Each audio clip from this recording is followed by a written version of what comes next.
Welcome to PolyCast, a civilization podcast focused on game strategy.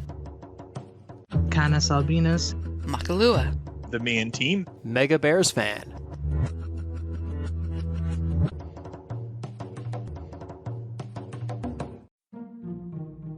that way we can get some extra stuff that I can edit in later. We have to have a blooper reel. Hello, Internet, and welcome to PolyCast episode 407. I am one of your regular co-hosts, MegaBearsFan, joined as usual by CanusAlbinus, Only a few more episodes left to edit. Makahlua, We needed rain, but we didn't need, like the past 2 months of rain in 24 hours. That was great. Yeah, I saw that. I was a little bit worried for your safety. Luckily, it was only about 6.5 inches here, so it didn't flood everything as bad as the places that got 15 in 24 hours. Holy crap. and TheMeInTeam. never a dull moment if your tool is sharp enough. Yeah, we've got a healthy monsoon season here in Vegas this year as well. It's been like a whole month of on and off rain and thunderstorms, like every couple days. Oh no, he said the word monsoon. Now your attrition is higher. Oh, no. I personally like the rain, the thunderstorms, except when I'm trying to work outside. Oh, there's been some real good lightning this past month or two here in Vegas. Well, that means you got plenty of nitrogen in the soil, so your grass should grow really well for a while, if you have grass. I'm trying not to, but we just haven't been able to get rid of it yet. I would prefer your monsoony way where it's every few days, not all in 24 hours. Yeah, no, I also saw some of the pictures and video of like the highways and people like climbing out of their cars to like it was some kind of disaster horror movie. It was like the day after tomorrow kind of stuff going on those highways. That movie. Oh my gosh. I read the book it was based on, and even as a 13-year-old reading a book, the book is by Art Bell, by the way, if you know who that guy is. It was a very scary book to read, but then you realize, wait a minute, this is all theoretical and ideological, but then you run into these things like, oh, well, that's just what happens. Like, I don't know. Let's find a topic that's not so esoteric that I don't have to think so hard about.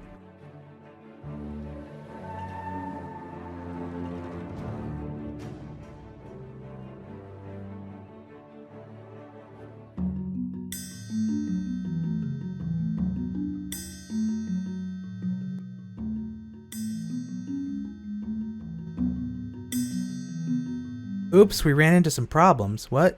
Uh-oh. The page won't open. That's not a good sign. Did one of our topics get deleted? That might be the case. I guess I also have only one tab open that says, oops, we ran into some problem. The requested page cannot be found. Do we know which one that was? It was it says it at the top in the URL. It's the one about, okay, what exactly is a civilization? I'm going to guess it's descended into a flame war of some sort. They normally just lock those threads rather than delete them. Interesting. Yep, that thread is gone. It has been nuked from orbit. Anyway, our actual first topic is UnCiv, which is an open source re-implementation of the most famous civilization building game ever. Fast, small, no ads, free forever. And this is purportedly, and I haven't tested this, so I'm not sure, but it is purportedly a mobile open source version of Civ 5. But I'm seeing down here the downloads are for Windows 64, Windows 32, and Linux 64 and Windows 32 or Linux 32, which I don't think runs on phones. So there is a button for the Google Play Store. Yeah, I was going to right below those. Ah, okay. So apparently these people hate Apple. Well, you know. And wisely so. I think Apple's store is also a little harder to get stuff published onto, I think. Maybe. Like, there might be, like, fees or something like that maybe they couldn't afford or didn't want to pay. Well, there's fees on both, I'm sure. Because Apple and Android are very competitive to each other, at least. I don't know about Microsoft Store, but I hate it, so I don't know anything about it. But there's also no Mac version, which suggests they hate Apple. But according to the comments, it's a very early beta version. Some of the stuff doesn't work very well. And to be fair, that's not surprising considering it's a full remake. It's supposed to be a open source version of a AAA title that was worked on for well over 7 years. So I don't know what people were expecting, but it does look like it's a good start. That might also be why it's not on the Apple Store. Maybe it did not meet, Apple's quality assurance standards. Because I know they also review certain apps before publishing them. That could be. I wonder what quality would be insufficient in this context. For Apple, I think if it doesn't work, they don't allow it. Well, most of okay, the time. but presumably this game works. But yeah, I guess if it doesn't work, then Or maybe Yeah, they play just it don't on like any system. betas. Well, scrolling through the comments here, like it definitely, there's a lot of reports of very beta-like behavior, slowdown, performance issues, crashes, that sort of stuff. It does list it Okay. as updated 4 days ago, so they're still working on it. 4 days Oh, ago. and I'm Or- sure they will be working on it for a while. 4 days ago for us being the 23rd of August, 2022. You can find it on itch.io, which is I don't know how many people know what itch.io is, but it's a basically an indie gaming site where you can like post random things and not charge for them, or you can charge whatever you want for them, or it's like the Steam store before what was it? Greenlight? Greenlight, yeah. Back before Greenlight was readily available, this is where people would post their early versions and cheap games and such like that. Still has a very big place. It's where a lot of the Game Jam organizations have their games get posted to. Yeah, no, I've seen multiple streamers just do like an itch.io night. Like they just go through various demos that look interesting. And some of them are good and some of them are like, but why? And a lot of them basically are, because so many of them are, Game Jam games. A lot of them are kind of like not really necessarily quote full games. They're more like demos or proof of concept kind of Yeah. things for a bigger, an idea for a bigger game. So they're interesting in that regard because you get to see, especially because I do think there are some of them where they release that on like itch.io and then they go and they release a full game, a couple years later on Steam. So it's interesting to see like where those all the ideas started sometimes in those sorts of cases and how they evolved.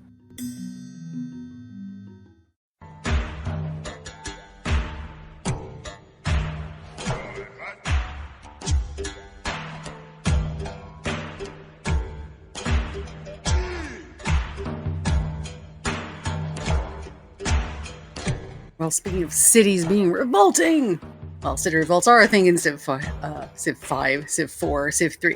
Listen, city revolts have been happening for a while, but we're talking about Civ 6 specifically here. Or they are much worse than the others in terms of the consequences.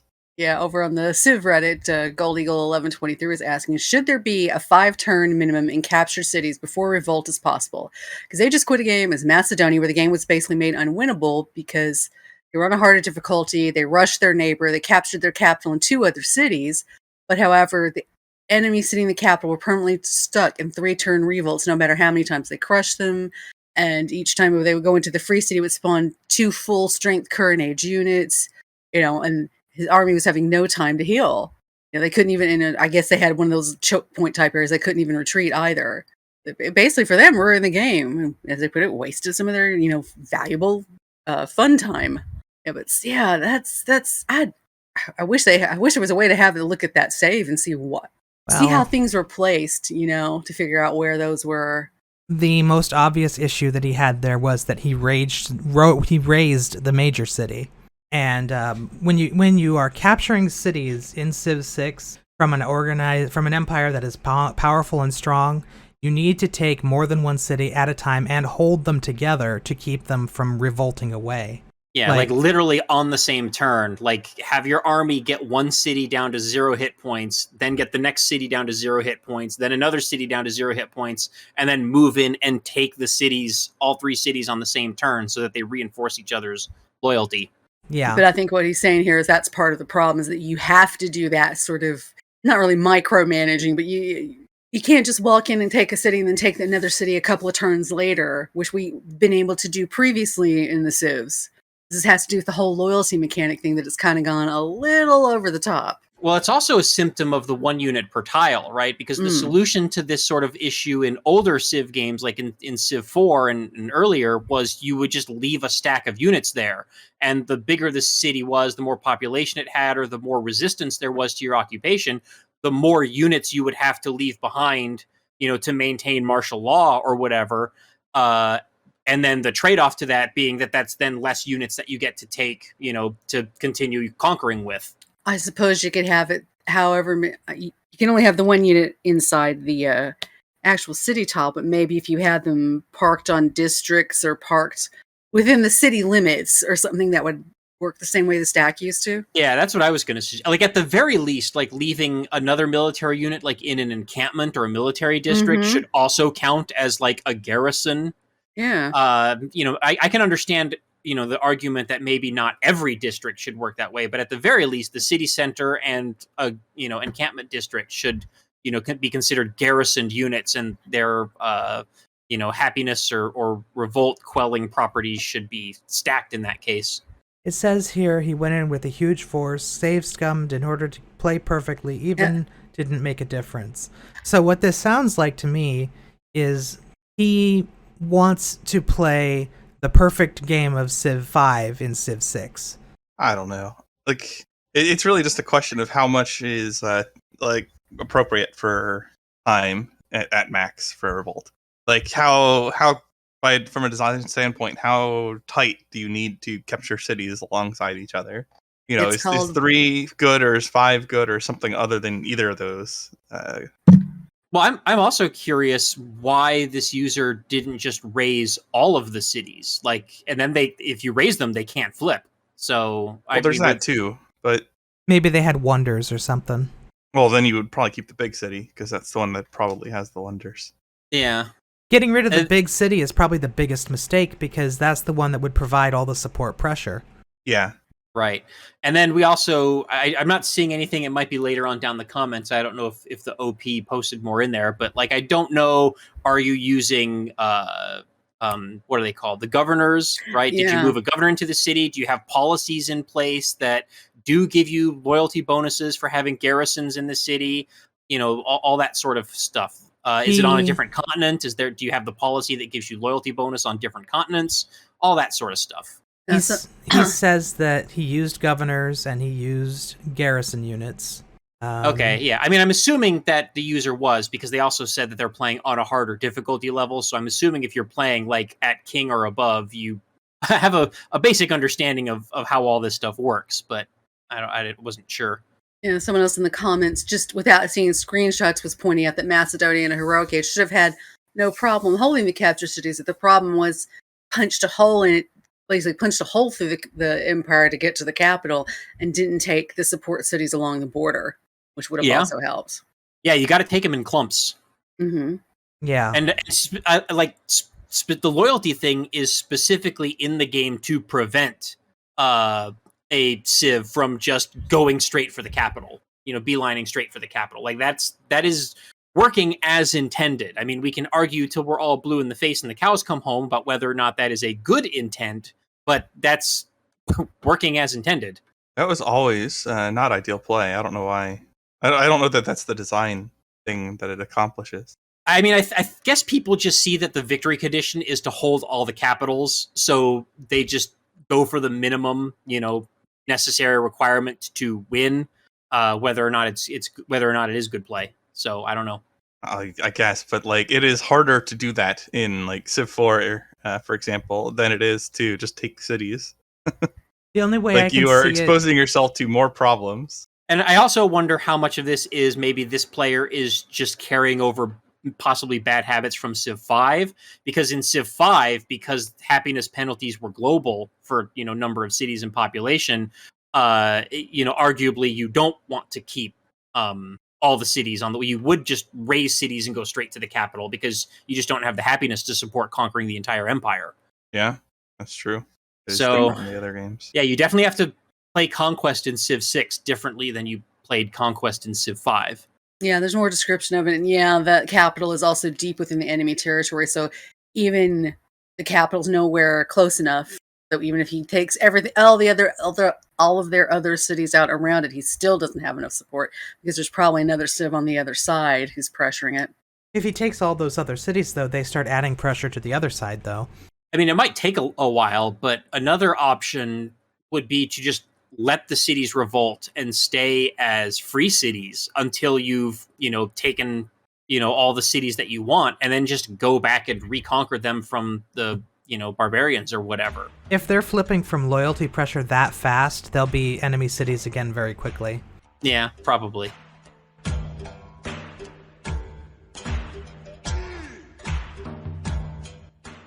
Okay, so how do we want to handle this deleted topic? Do we just skip over it, or? I mean, I don't know. Did anyone read it? And Basically, Didn't get a chance. Basically, the question was, what is a civilization in terms of gameplay, and how does it relate to a civilization in terms of actual history?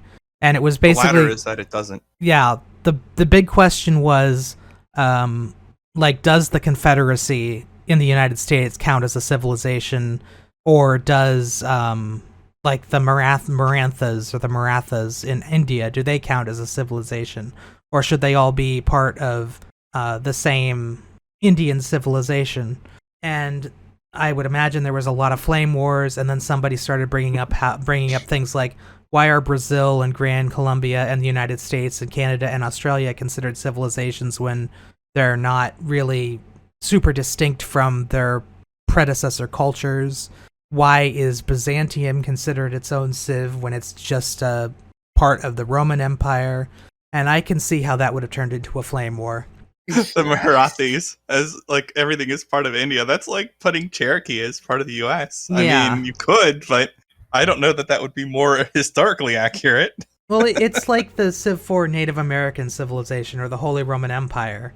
It's just nonsensical. Yeah, well, if you're going to say that, the Marathi were part of modern India in some context, yes, that is similarly nonsensical. As far as standards for what gets included versus not, there is no coherent standard. If you look at the civs that make it versus civs that didn't make it, there's no standard whereby that predicts what we observe from Firaxis. So I guarantee you Firaxis does not have some criteria list that they go down, and when they choose who to add, they just pick from people who are in that next grouping on the list. No, that I promise you that doesn't happen. I would put money on that. I think I'm pretty sure they just pick things that they think would be interesting to represent and fun to play. I think they also pick... Oh, go ahead, Maggie. No. I was just agreeing with him. They're probably picking based on who is popular among a player base we want to reach. That's true too, yeah. Because Indonesia, 200 some million people live in Indonesia. I would not be surprised to see a Pakistani civilization at some point, or a Nigerian civilization, because they both have big populations and are at least ostensibly approaching the more developed part of the world where they have that kind of money to play a video game like this. But Brazil, huge population. Australia, not so much. Canada, not so much. But the US, definitely. I mean, it's an American company. Lots of European civs that everybody has heard of, if they're from America and Europe, where the main player base is. Yeah, it seems pretty simple to figure out which ones go into a civ game. It's mostly Eurocentric, and then flavor stuff from all over the world and where there's lots of people. Which is not the way it should be, but that's the way it is. They've done pretty good throwing in stuff that we haven't seen previously in Civ 6. Yeah. Gives people some historical context for some areas of the world that were perhaps not represented at all previously. At least did during the time frame in question.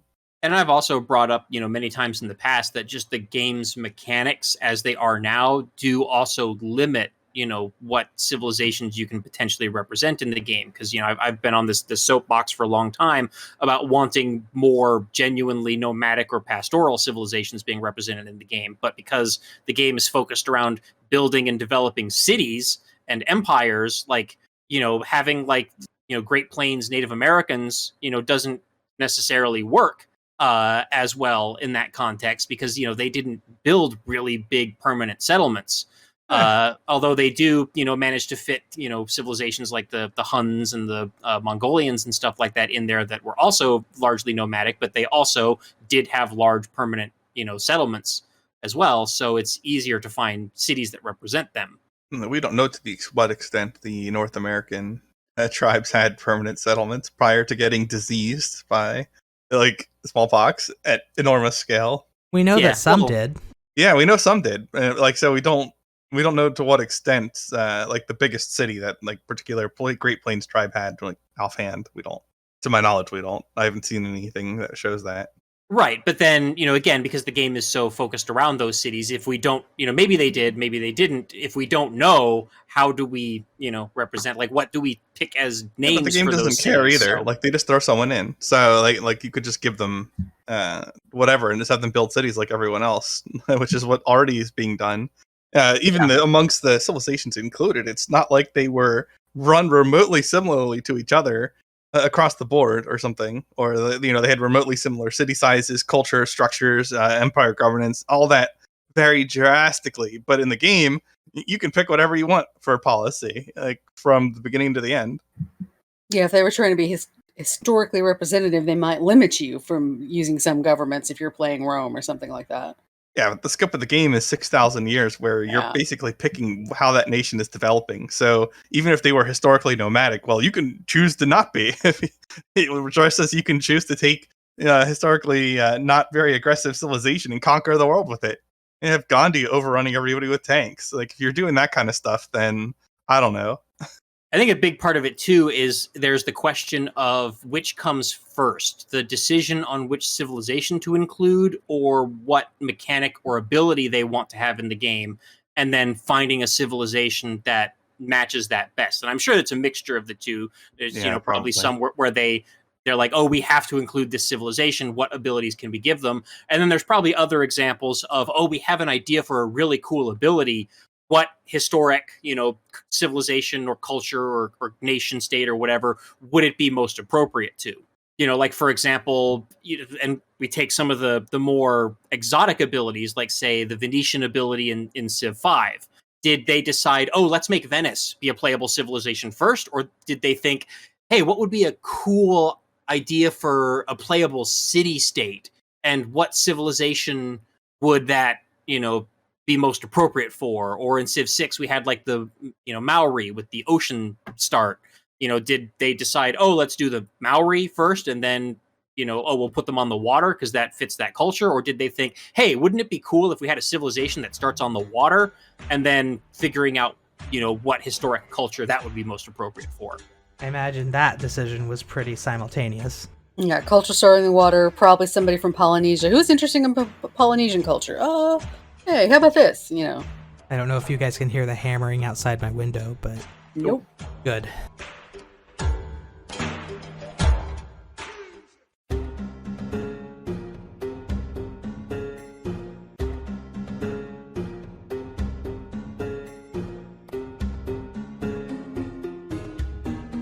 It's time for the Senate, everybody. What better to discuss in the Senate than policy cards?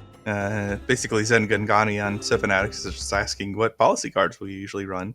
And so the best policy cards are the ones that let you produce military units or use them on the enemy.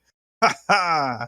So, it goes oligarchy, legacy, that kind of stuff would be my pick, of course. But then, sometimes we don't have military cards for every single slot yet. There's something that contributes to fighting. So, begrudgingly, we can throw in like a science adjacency card or something, I guess.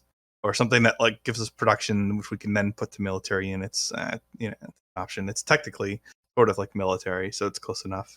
Yeah, I'm right there with the third comment is from Casper GM, which puts God King as number 1 and urban planning as number 2. And urban planning is like the policy that I slot in right at the start of the game, and it basically stays there until it becomes obsolete and I can't use it anymore, which is the +1 production in every city policy.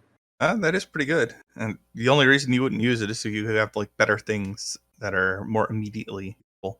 Yeah, every now and then it might get slotted out because, it is an economic policy, and those are like all the best policies, in my opinion, seem to be the economic ones. So every now and then it does get slotted out in favor of something like, building settlers or builders faster or something like that. If especially if I'm focusing it in my capital where 1 extra production doesn't make that big of a difference compared to like a 50% bonus towards, a builder or a settler. Yeah, or nice you want to get more military. charges, or you want to do that and get the worker slash settler bonus or builder slash settler bonus. There are times to not use it, but it is nice. So we like logistics, which is +1 movement for every unit starting a turn in friendly territory.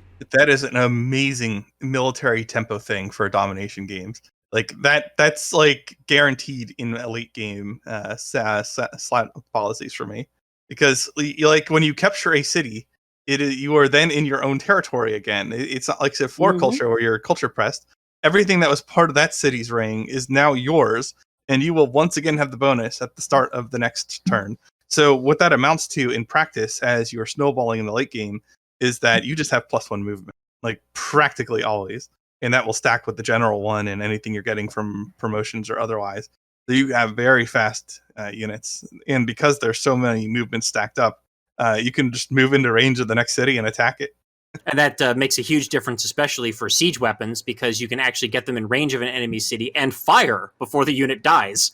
Yeah, although you should be getting that from generals. Like even as soon as you build a siege unit, generals are already applicable to it. And if you're going to have a siege unit, it should be benefiting from that, because you then also don't need a promotion at all to fire or any experience or anything. Any policies, just that baseline, that siege unit can move one tile and shoot at the city before the city shoots back. Although in the late game, those siege units outrange cities. And if they take the +1 range promotion or have the balloons, they can very heavily outrange cities. Yeah, And at that point, you can practically just park them in your city and hit the enemy cities. Yeah, or like move them along roads, which are now very beneficial. And because of your great general, they can shoot the next city. And then like they can even still at the start of the next turn move along those roads again and shoot the next city after that. So like you start taking cities every turn or two. And then that 3-turn thing that we were covering earlier with the city revolts just doesn't matter that much, because like you are already taking the next city before the first one can revolt, even though it's only a 3-turn timer. But that's late game stuff, because you don't get like artillery armies with balloons and all this stuff until late game. But that is a very nice policy card. There's all the cards that are plus 100% adjacency bonuses, and there's one for just about every district. Those are nice, although I'd call them more of a mid-tier thing. The science one is really good if you can get it. At the time you get it, it's very good. And sometimes the production one too, depending on your nation. Because production is pretty limited in this game. So if you get something fairly large from that, then it's nice for quite some time. Yeah, it only takes 2 or 3 really good campuses for that science one to completely change what you're going for, Oh, you doubled your... Go ahead. Sorry, that did not come out properly. You have those things, and suddenly, you've doubled your science research in one card. And especially if you do that early, it's early enough in the game, it makes a large difference. Yeah. It rarely doubles. I don't think it can, because you are getting some from pop and elsewhere, but it's still excellent. It's a significant percentage if you have a lot of adjacency. And that's at a time in the game where you otherwise don't have access to many multipliers on your science at all.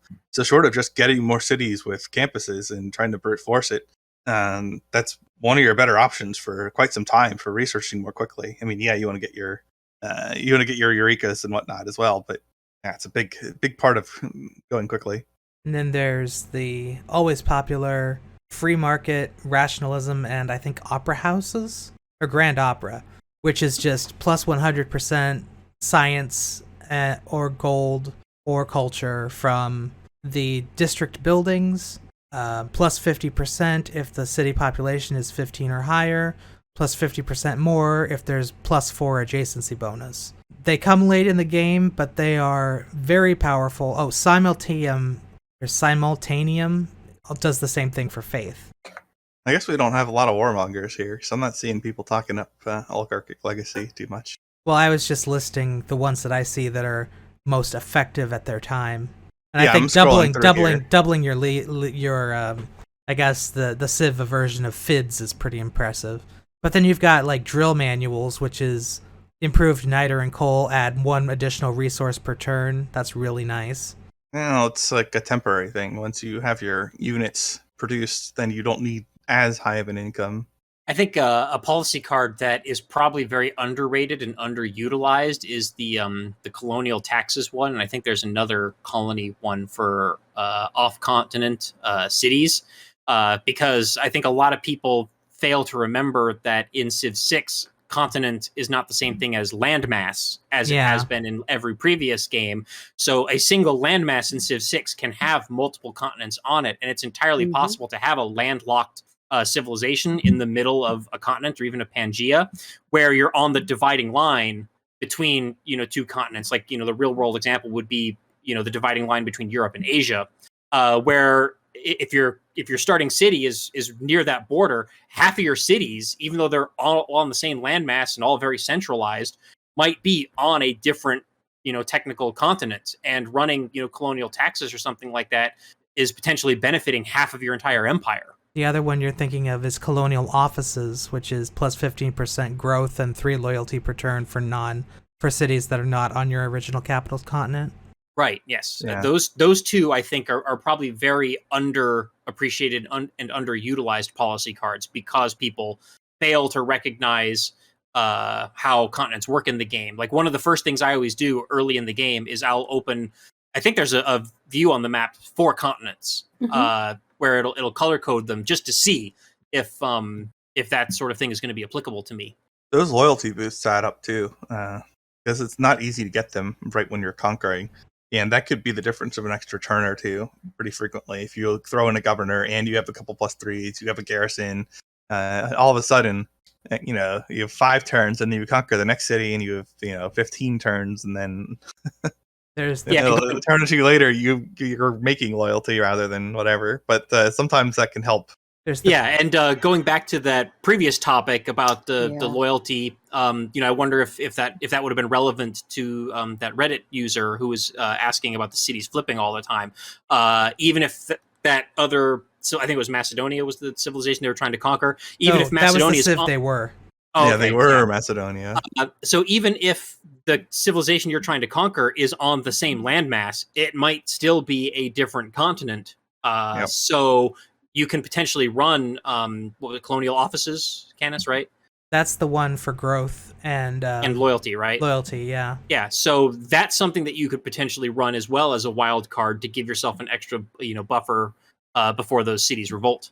Lightning Warfare, plus 50% production for all heavy and light cavalry units. Yeah, there's more than one in there that's specific to like a particular class of units. So if you know your army is going to be comprised of that, or if you're playing, like in this case, you pointed out that one, if you're playing a cavalry heavy civ, you want that card in there so you can produce them even faster. I mean, imagine Scythia with that. Yeah, though I don't like cavalry ever since it was nerfed as much as it was originally in Civ 6. Also, but the other production ones can be pretty useful. And cavalry has its place. I'm not saying you shouldn't build it, but I would not comprise a large percentage of my army on cavalry. Patriotic War, plus 100% production to modern atomic and information era support units. I am usually a big fan in the late game of the New Deal and 5-year plan policy cards, one or the other or both. 5-year plan is plus 100% campus and industrial zone adjacency. And New Deal is plus 4 housing, 2 amenities, and minus 8 gold. Wait, are those the adjacency ones or the ones that just give 100% boost to their outputs? Those are the ones that give 100% boosts to adjacency bonus. Okay, all right. Because there's the other ones too. And then the New Deal is plus 4 housing and 2 amenities in all cities with 3 specialty districts or more. Which at that point in the game will probably be most of your cities, if not all of them. And then there's one that Phil would love. Defense of the Motherlands. No war weariness for combat in your territory. Plus 100% production for support units. It's okay. Yeah, Phil's probably going to say, I'm never fighting in my territory anyway. That is what often happens. It's not nothing, because sometimes you take the city and there's a unit or 2 or 3 to clean up after you take the enemy city. And so you don't get war weariness from that combat. But it's not a big deal by that point, because you're also capturing amenities and your cities are pretty well established. And what really matters is that your army keeps going, so you win the game. And also, I think there's the problem that war weariness in Civ Civ 6 is just another one of those mechanics in this game, like culture and tourism, that is not particularly well explained, and I don't think a lot of players understand how it works. It's also, at least in my experience, even doing dominations on deity, it just is not as impactful as it was in Civ 4, where it could just cripple you. Like, you could have your cities starving out completely if you were too cavalier with your accrual of war weariness. But I think because you're not losing units very frequently, and the AI doesn't rebuild its armies very much, so you're not like slaughtering 50 plus enemy units and doing that many combats, that it just doesn't amount to that much of a penalty in the first place in Civ 6 relative to earlier titles. Plus 50% production to all air units and carriers for Strategic Air Force. You're gonna build an AI. Like, all these types of production cards are not things you run permanently, but you put them in and then you build a bunch of stuff for them just as you hit the tech relevant to them. Because a lot of this game is centered on upgrading units rather than producing them, it is more attractive for the types of things that you're going to only be able to build after you reach your technology. But you can always supplement your army by constructing more stuff later too. And then these cards become relevant again. Like, if you want to build armies for out of your military academies or whatever later on, then sure, you put these policy cards in for however long, you build them, and then you switch them out for something else when you can do so freely. These are all pretty good cards that are situational. Well, and the Air Force and carrier one is particularly valuable because you cannot upgrade into planes or aircraft carriers, so you do have to build them. Yeah, and they are fairly expensive. Here's one that's good at all times. After action reports, 50% more experience for all units in combat.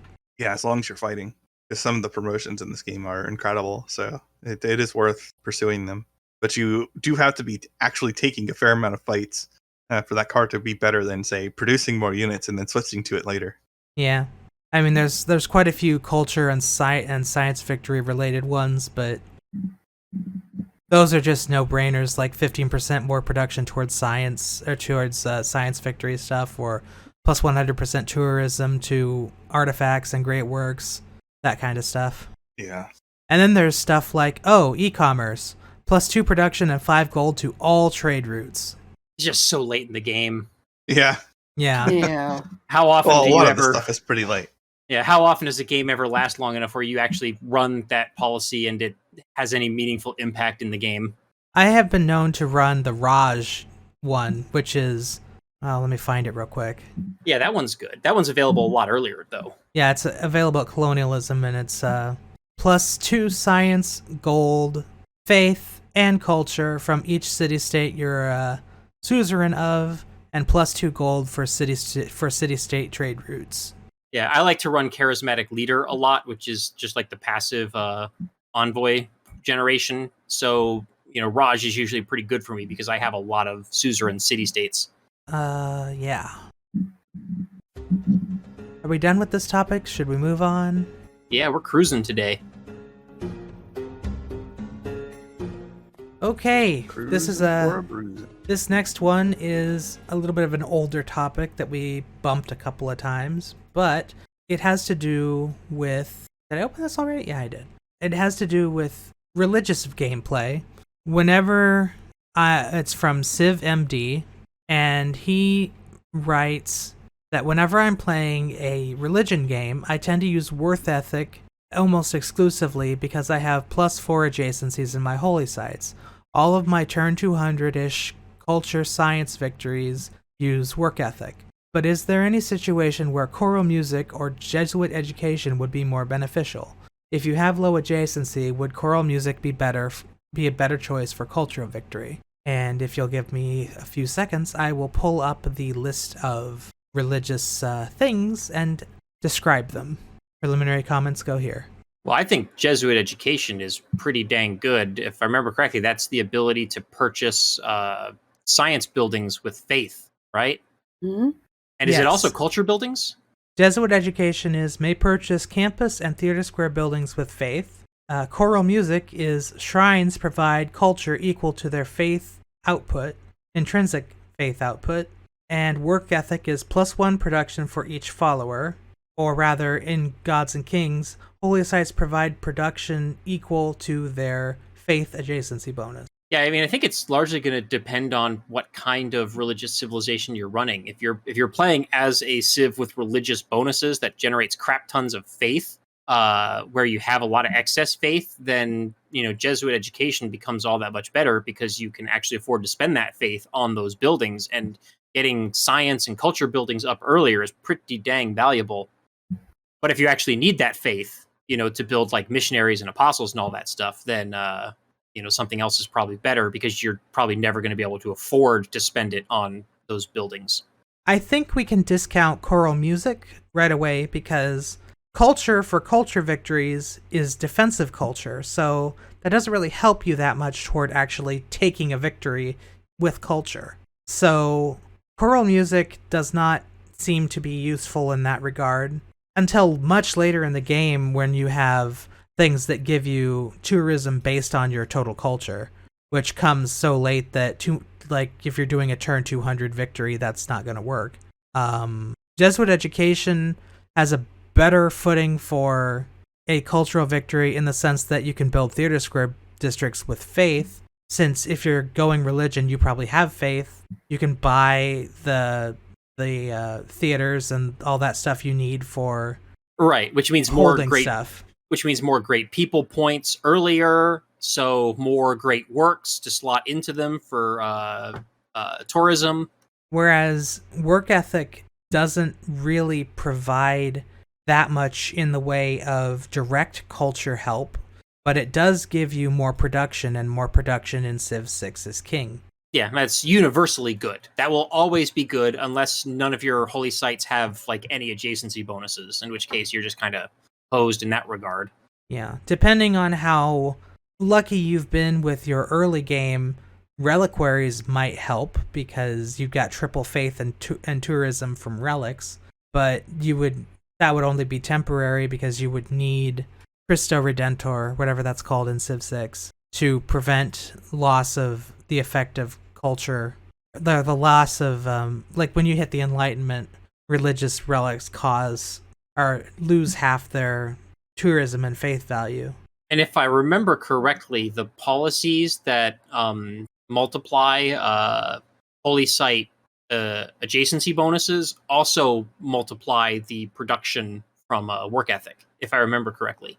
So the early policies that are like plus 100% adjacency bonuses for holy sites will also double the production if you have work ethic, which makes it that much more powerful. That would definitely improve things. But again, that is dependent on you and reliant on those holy sites having, decent or good adjacency to begin with. If you're plopping your holy site like down next to two forests and you've just got a +1, probably go with something else. But if it's slotted in between like a natural wonder and a mountain, then work ethic is going to be very good, especially with that multiplier policy in play. Skimming through the thread, I don't see a lot of very definitive answers here. Everybody seems to think something else is better, which tells me that balance is pretty good for religious stuff right now. Yeah, it's just all dependent on your civilization and the map and how you're playing the game.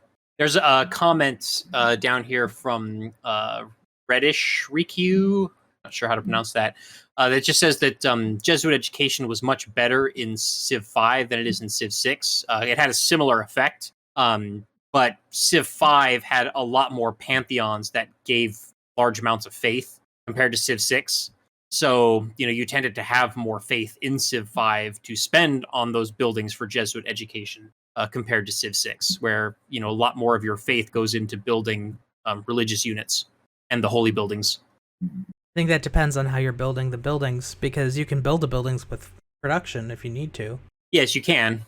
But they are kind of expensive and take a while to build, and that's time that you're not spending building. It's one of the things about religious play in Civ 6 and also to an extent Civ 5 is that religious play just feeds into more religious play, and it kind of comes at the expense of doing everything else. So things that let you just buy that stuff real quick and not have to spend production on it, so you can spend your production on the other things that you need to get your empire going, do tend to be pretty good. Yeah, warrior monks go.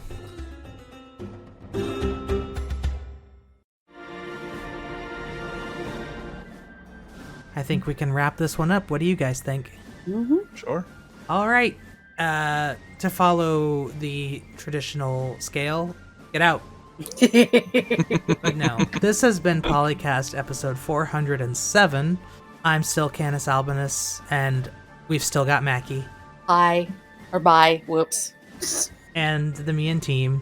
Hello and goodbye. And MegaBearsFan. Hello, goodbye. Hello, goodbye. We got through this one pretty quick, didn't we? Yeah, it was like a 50 minute, Yeah. and covered all of our planned topics. Well, Didn't- almost all of them. There were a couple that we didn't have properly preparated. Yeah, well, the ones we cut before starting recording. Don't count. For one reason or another. Well, and then there was that topic that got deleted that we still discussed Yeah. too. Managed to talk about anyway. Hey. That's right. That was like super bonus commitment on our part. This topic no longer exists, but we will cover it anyway.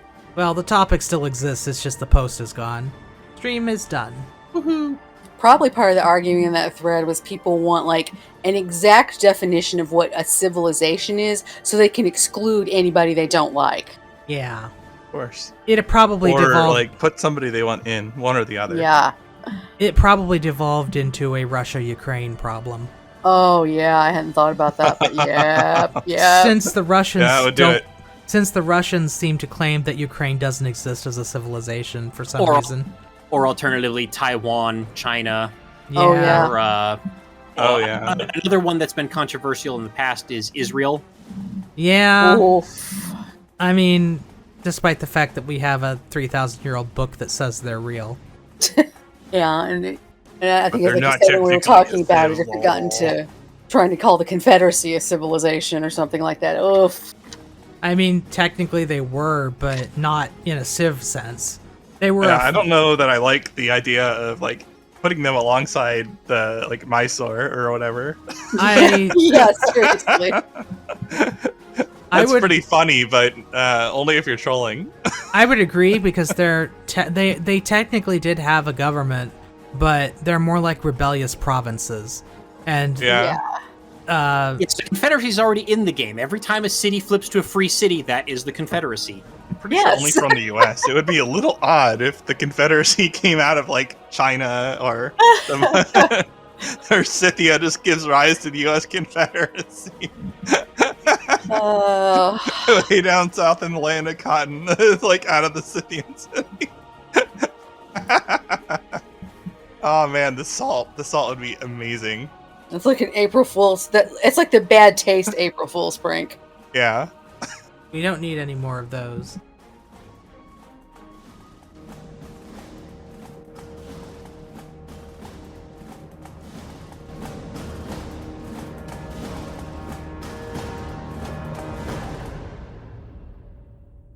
Civilization 3, 4, 5, Beyond Earth, and 6 sound clips copyright Take-Two Interactive. Copyright the PolyCast at thepolycast.net.